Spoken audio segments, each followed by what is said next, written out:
the way, I should have put this on at the very first, at the start of my videos, that I'm 57 years old, and part of this is about that fact, that of how hard it is, how much harder it is for older people in such a perverse job environment that places so much sickening emphasis on youth. And it's always been that way. There's nothing new about it now. It's an ugly fact. There are laws that forbid employers judging on that basis, and they disregard that routinely. So I wanted to point out that it's bad enough once you pass 40, because it is a young man's game. And you would think that experience and qualifications you've amassed over the years would account for a great deal, but they don't. It's just the ugly fact.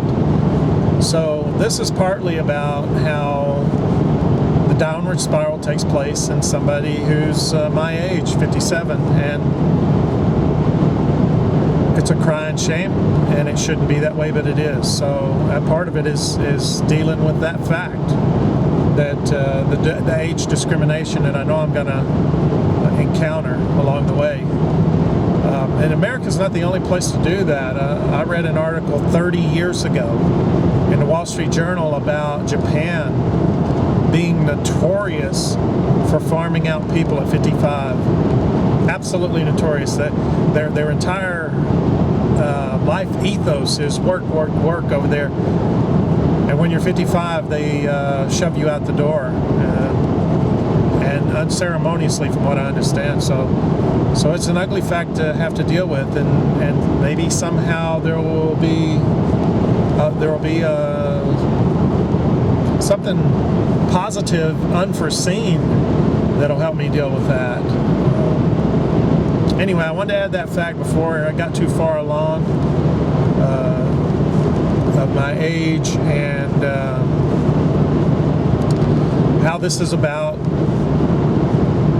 losing your livelihood at middle age, like what they call middle age, although you're far later than middle age. Middle age is when you're 35, but what they traditionally call middle age, 55 and on up, is I'm not a senior, and I'm not a spring chicken. I heard a lady talking on another channel. She was homeless, and she was talking about being just too young for any kind of senior benefit and too old for anybody to want to hire. It's a disastrous situation to be in. And if you don't have some family or friends that can help you in there, and there's a lot of people that don't, you would assume that everybody has family and friends. But I can tell you that there are many people who are on their own and stand alone in whatever struggles come in life. So it's another reason to, treat people with a little courtesy, because they may be in a situation like that, you don't even realize it. Anyway, think twice before you're ugly to someone else, especially for no reason.